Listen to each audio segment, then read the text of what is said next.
La Grande Librairie, Marie-Ange Pinelli.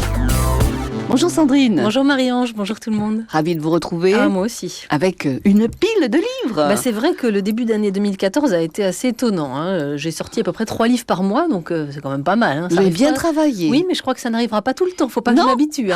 On va commencer par quelle sacrée chance, quelle belle couverture. Ah oui, ça c'est un très bel album grâce aux illustrations magnifiques de Marion Arbona. C'est une jeune femme qui est française mais qui vit au Québec. Moi je connaissais pas du tout son travail, je l'ai découvert grâce à mon éditeur qui s'appelle les éditions des 400 coups. C'est lui qui a proposé que Marion travaille sur ce texte-là et j'ai trouvé ça absolument fabuleux son travail. Ça foisonne de partout, c'est hyper jolie avec plein de couleurs. Enfin, j'adore comme elle travaille. Et puis la mise en page, je trouve que la couverture, tout est beau, tout attire l'œil. C'est vrai que c'est une très jolie collection, cette collection carré blanc là chez les 400 coups.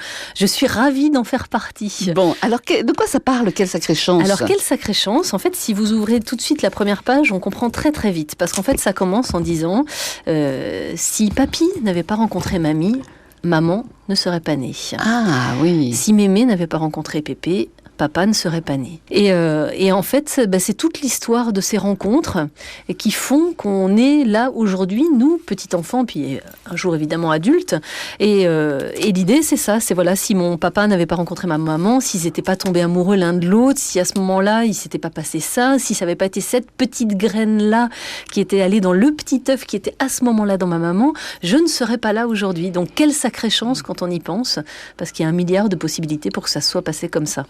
Voilà, j'avais envie d'écrire ça parce que ça, c'était une idée qui me trottait dans la tête quand j'étais petite. Autour des 9-10 ans, je pensais tout le temps à ça. Je me disais, mais quand même, c'est quand même incroyable. On a vraiment de la chance quand on est là, sur Terre. Ouais. Mais alors, cette maison d'édition se trouve au Québec. Oui. Et comment vous les avez trouvés, rencontrés? Comment ça s'est passé? Alors ça a été un petit peu... c'est lié en fait à d'autres livres dont je vous parlerai plus tard. Oui. Une série qui s'appelle Manolo, le petit fantôme. J'ai travaillé avec une illustratrice qui s'appelle Coralie Sodo, qui elle est belge. Enfin non, qui est française, mais qui vit en Belgique. Ah, décidément. Et qui connaissait cette maison d'édition puisqu'elle avait déjà travaillé avec eux. C'est elle qui leur avait proposé notre projet en commun.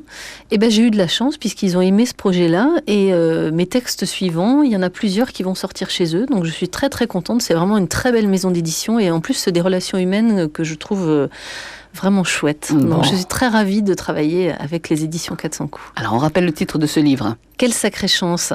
C'est paru donc chez les 400 coups et c'est illustré magnifiquement par Marion Arbona. 13h30, 14h, La Grande Librairie de France Bleu Besançon.